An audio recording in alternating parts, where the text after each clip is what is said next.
Hey, what's going on out there? uh, Good evening. I'm your host. I go by New. I'd like to welcome you to another edition of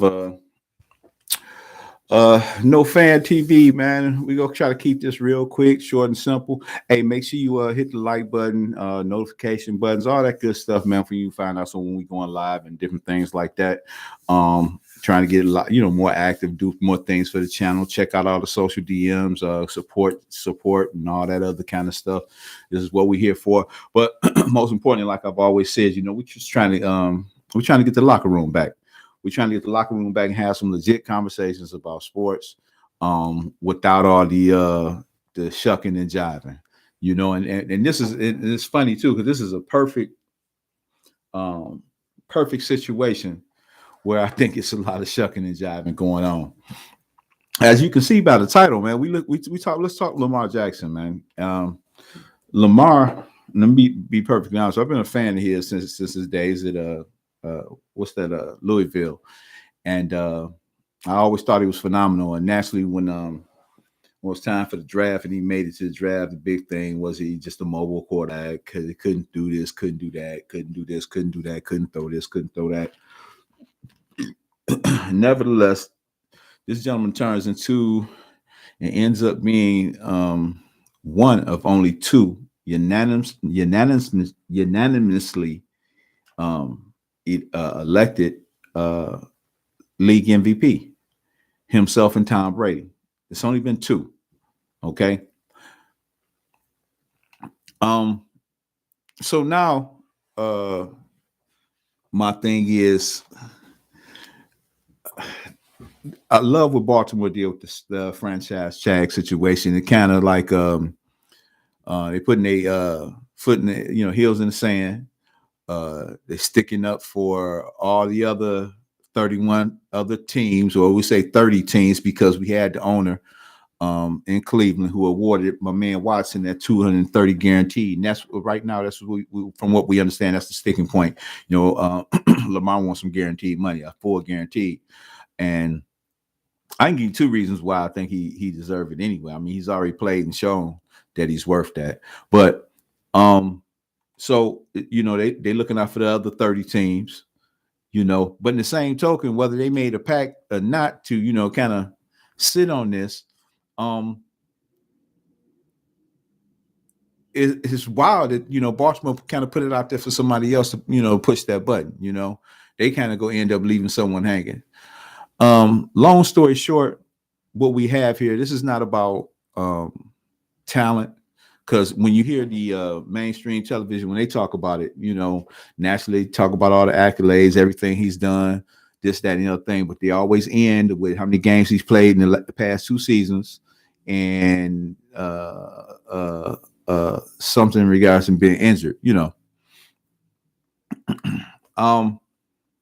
But at the end of the day, again, like I said, he's a unanimous league MVP. It's only been 2, himself and Tom Brady. His numbers speak for themselves. It's not a question about what he can do for your franchise. It's just a question of what you want to do. Okay. But at this time, obviously, there's been no movement one way or the other. Lamar and his mother are handling the situation. I see the NFL just recently challenged some of, I guess, the business partner he is that they claim was running around speaking on his behalf. He's not, and again, that's what my title speaks for itself. He's not just challenging. He's not just going against the Ravens. He's going against the NFL and everything that the NFL represents and all its powers that be. So by himself and his mother, acting as their own agents or what have you, which they've been doing a pretty good job thus far,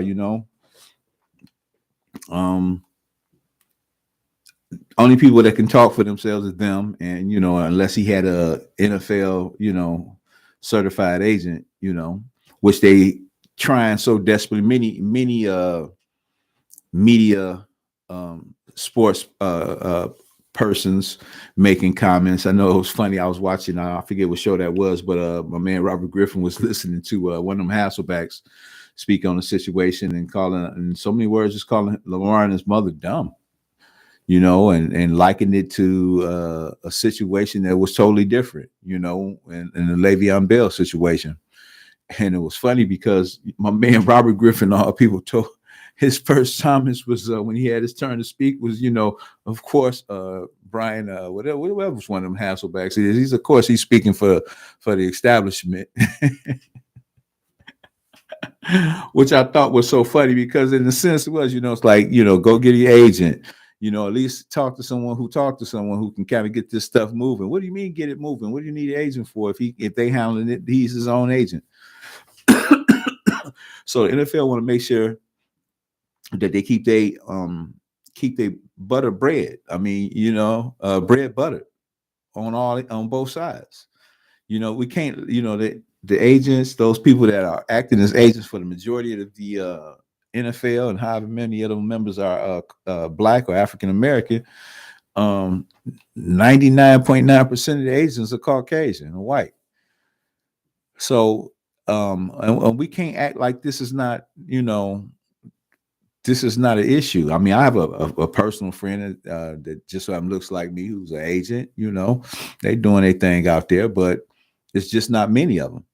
And we see it's a first all the time here and there. But nonetheless, his mother and himself, they acting as they speaking on their behalf. And so far, so good. I really don't see what the problem is. Well, no, I do see what the problem is. The problem is he's just going against, kind of bucking the system. This is almost something like the what's that dude? Kurt Flood, and the St. Louis Cardinals and the free agency. When he challenged that, we can talk about Mahmoud Abdul-Rauf. I mean, he just had a Showtime documentary, a show on there, and he spoke. We already know about Kaepernick. I mean, it's just this is just and not to kind of put those things in the same category, but this is a situation where kind of like going against the norm, and the owners want to stand tall, stand fast, and don't want to push that button, or at least the Ravens want to drop that off on somebody else to do. Now, it's two simple reasons why it's easy to show that this isn't about football, the actual game. This is more so about a contract issue, not wanting to pay this. It's like, Martha, this boy is out of control. We don't want to pay. One is this, like I said before, it's numbers. His numbers are simple. They speak for themselves. They win-loss record when he's playing and when he's not there. And two, on the business side of the game, even if you gave this man say, and I'm thinking at this particular stage, we're looking at Watson got 230, man, and the way they messing around right now, I'm looking at a whole 3, at least.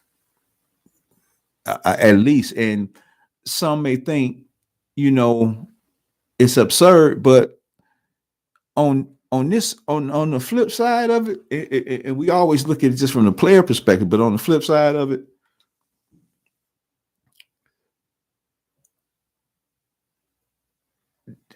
revenue alone, the guy Lamar Jackson is must-see TV. Lamar Jackson is must-see TV. When Jordan was must-see TV during his Jordan years, that's how he ended up with the Jordan brand. He was must-see TV. And single-handedly, I think they got a little movie coming out now.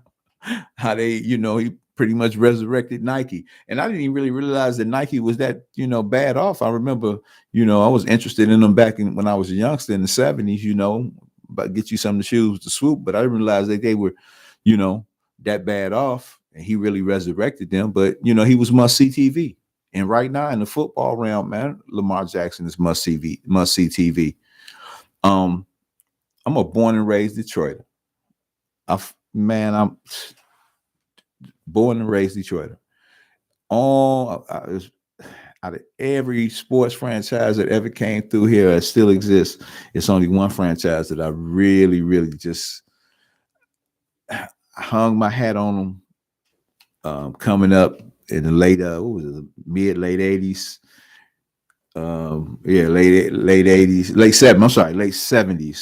'70s, going into the early '80s when my man Billy Sims was there playing, and they had the Super Bowl song or Spider-Man Allen.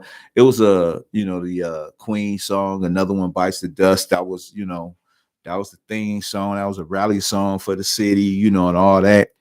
And I was in. Oh my goodness, was I in? Another One Bites the Dust. The whole spiel. Okay. So, man, it went nowhere. And it was a lot of bad moves upstairs in the front office that was, just a plethora, just move after move after move, just didn't make any sense. Though the Lions are, one of the oldest franchises in the NFL, they haven't won anything, but pre-Super Bowl era. They haven't run anything in the Super Bowl era, and this is well over 50 years. Prior to the Super Bowl, they do have championships. You have to talk to grandparents and your mother's grandfather, mother's mother, mother's daddy, daddy's daddy, daddy's mother to tell you something about those years. And as bad as you hear me speaking on them right now, one of the possible scenarios that I don't know, the media was throwing out there that he can end up being a Detroit Lion. And with all I just told you, all I just said, like I said, if you can't win with him, you go still win in the box office. If Lamar Jackson ends up a Detroit Lion, I need a 3X and all white one. I'm already on the merch, and I'm jumping on wagon.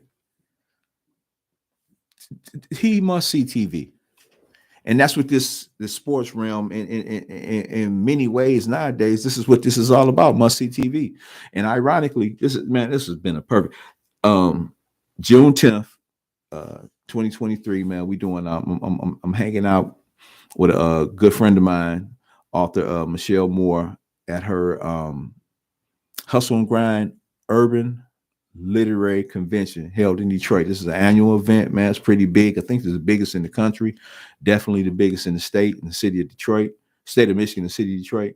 And I'm also, dropping a book too myself. Titles, and it's ironic. It's so fitting. It falls right into this category. The title of it's called the Evolution of the Black Quarterback. And it's gonna be some interesting little tidbits in there.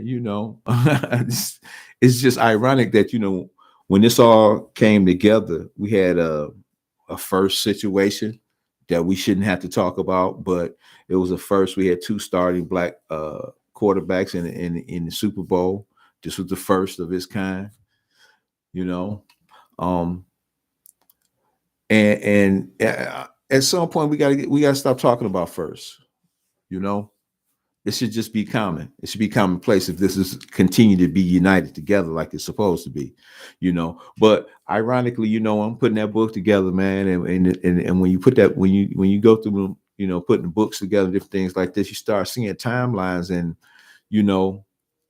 and when you're chasing the history of this particular sport here and where it started, and our involvement as Black people, African Americans, our involvement in the sport, it's always been kind of difficult. It just is what it is. Okay. So,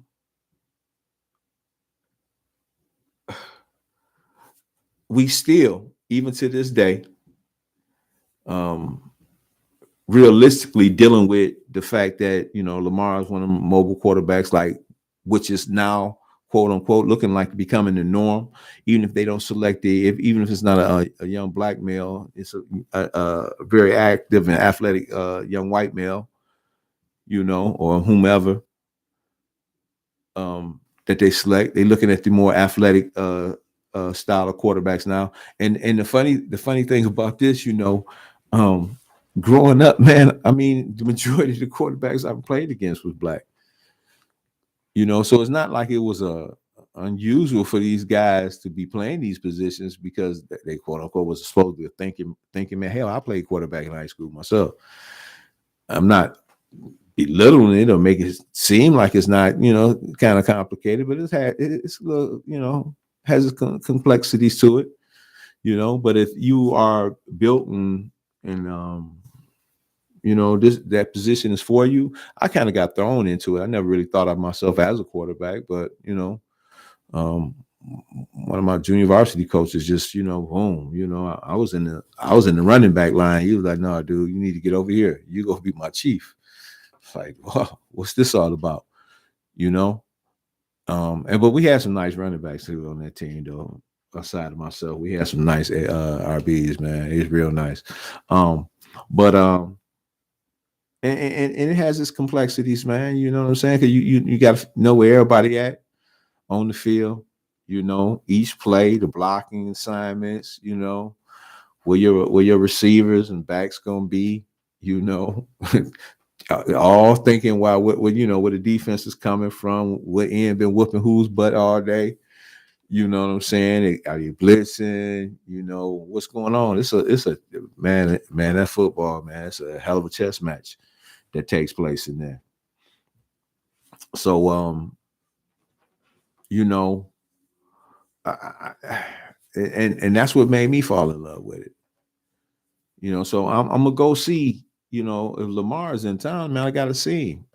But like I said, when you keep tracing and chasing and you keep trying to, look through history, what we're doing right now, this is not just about his skill level, because it seemed like when mainstream media, and this is one of the reasons why I started this stuff here at No Fan, man. It wasn't I thought I know or we knew everything about what was going on out here. It was just an opinion, man. We want to have a strong opinion for the people who wanted to talk about from both levels or even scale without all the BS, without all the propaganda. Let's hit the other side of it, kind of, you know what I'm saying?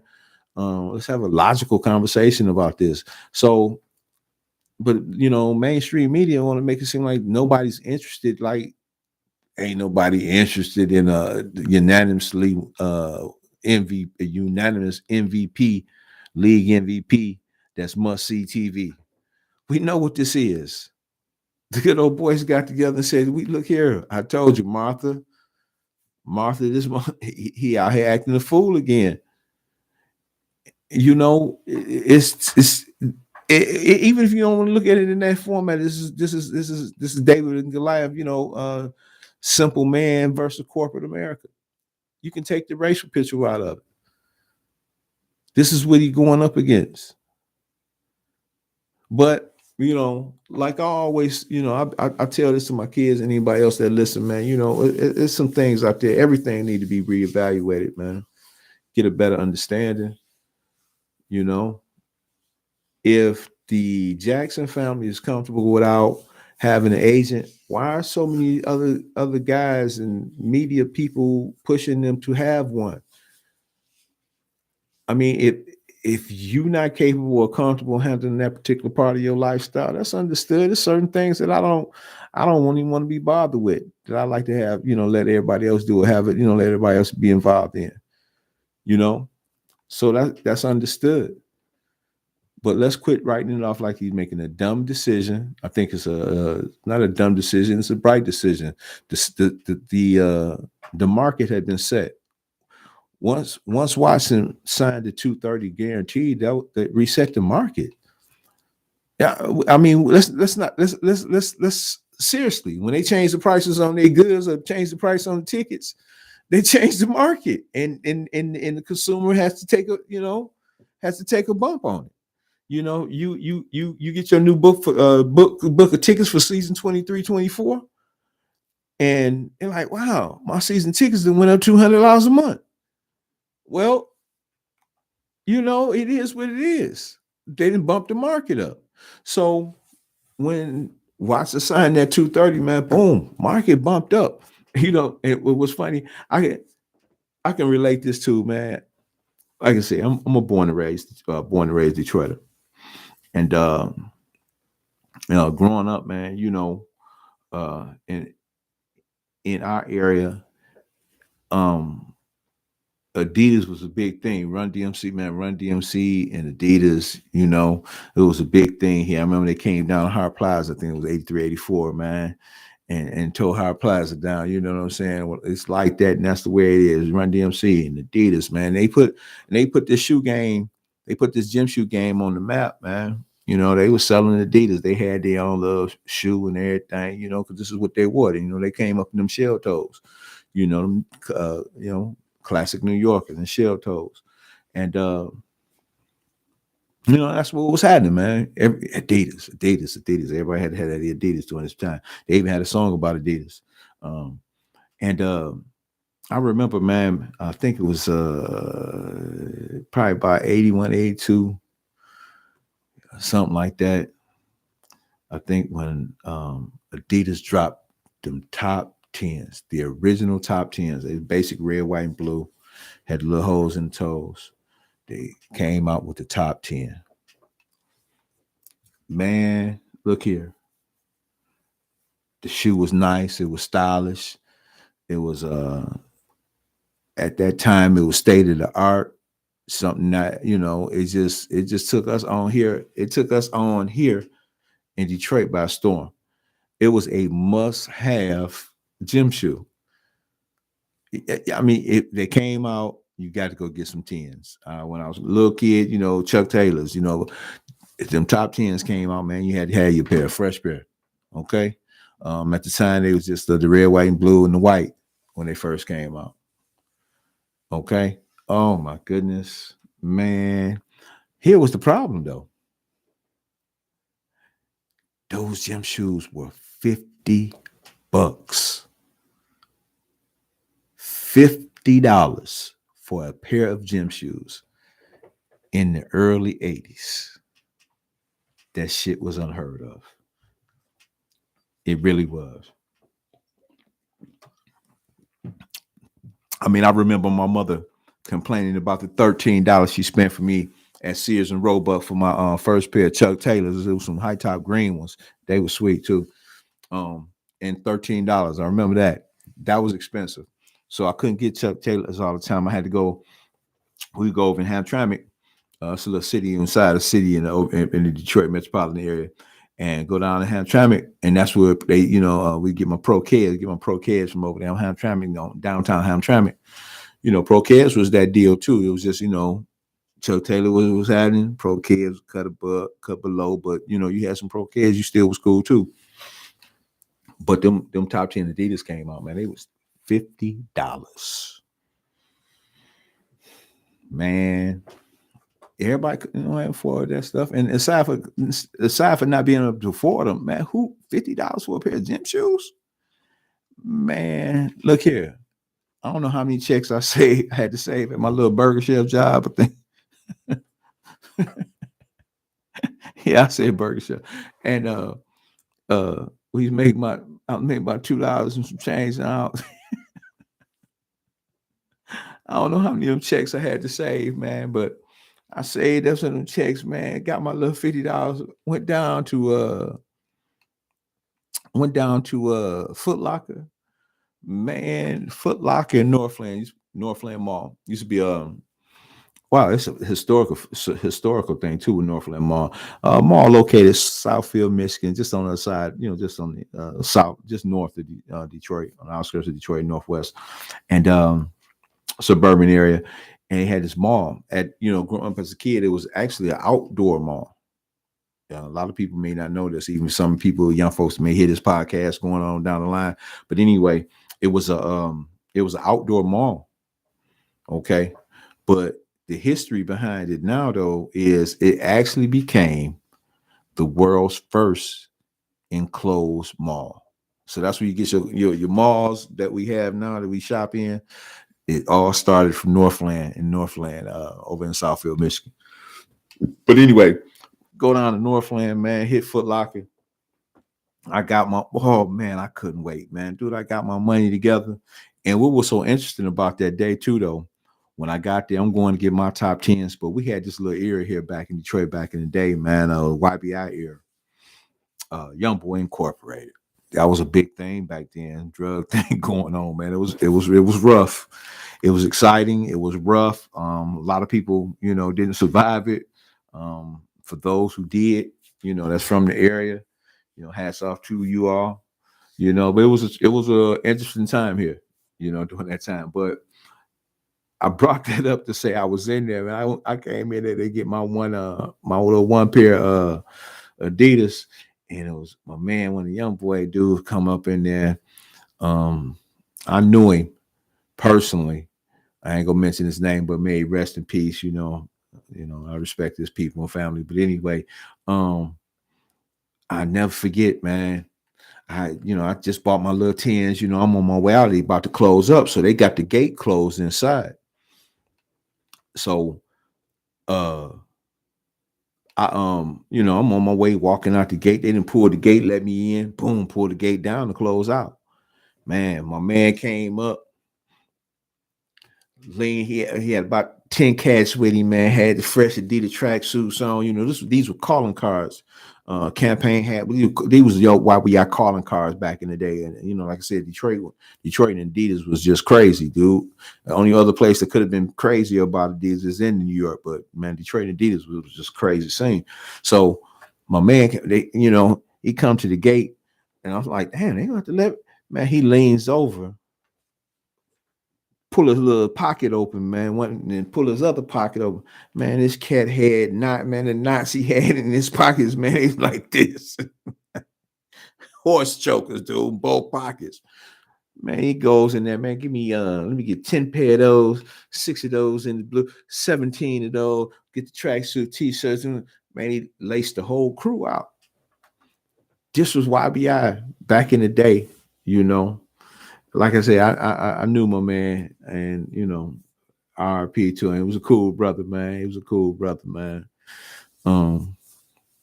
And I never forget that. But I said all that to say it was Adidas. It was $50, man. And Adidas set precedence during that time. So now, fast forward, here we are today, man. I don't purchase any of these myself. I'm not in that game anymore, but I think them Jordans and LeBrons running 200 and some change or something. I don't know. We can go online, look at the price. I think, for you out there that know that, I don't know nothing about that, but them things running, $200. And who am I to say, man, $200 for a pair of gym shoes?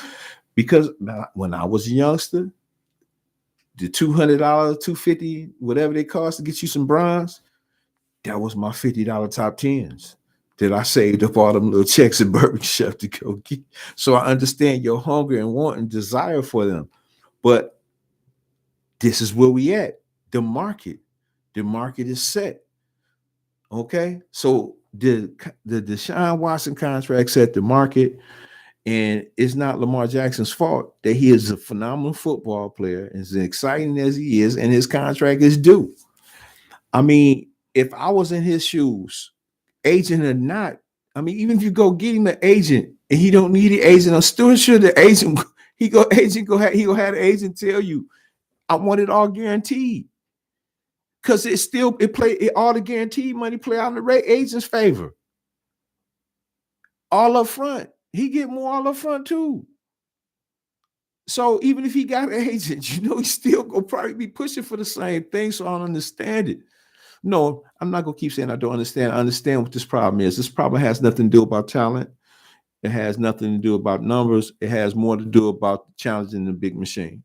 And at the end of the day, and we can just keep it 100, no chaser. Which leads me into, like I said, I don't want to keep you too long. Which leads me into, like I said, we do a quick little outtake, man. This is real simple, man. We go keep it 100, but we always go stay on code. Okay, we got to stay on code, and that's what this whole podcast today was about, man. That's what No Fan is about. We about real sports conversation. All this kind of everybody dancing and tiptoeing around the truth, saying what they really don't want to believe it is. I can't think of the other little gentleman's name I was watching. He kept on trying to downplay it. I really don't think it has anything to do with the conspiracy or whatever. Listen, man, the numbers and must-see TV speak for itself. I remember what it looked like when Mike Vick was running around for the Falcons. I remember when it looked like when they was down there every week to go watch him run around for the Falcons. I know Arthur Blank made money. So even just on the business aspect of the business end of this, man, you go make money. You go get your money back. Whatever you guarantee, you're not losing. Because even if he was to get injured, hell, out of respect, I'm sure y'all guys set some, he'll be ambassador for you for life. Hell, they got Barry Sanders to be ambassador for the Lions for nothing. And they made him give his money back in T-bills. You Barry fans, I know y'all love that. But at the end of the day, man, come on, let's quit tap dancing around the real issue. This is David versus Goliath. You know, Lamar Jackson, black quarterback, black mobile quarterback, you know, already against the grain, challenging the establishment. But like I keep saying, man, the market been set. Man, make sure y'all follow my like I said, like it. You know, the DMs, check my DMs out, man.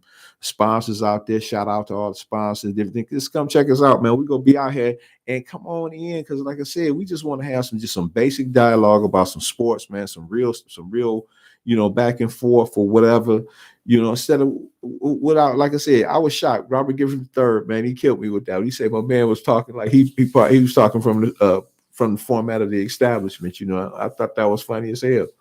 And we don't have no establishment to speak for. We just speaking truth. Let's speak truth. I enjoy sports. It's a lot of us that enjoy sports, man. But I'm tired of seeing all the female anchors. I hate to sound like this. I'm tired of the little, the college answers. Man, can we have some real dialogue? You want some real dialogue? Come check me out over here at No Fan TV, man.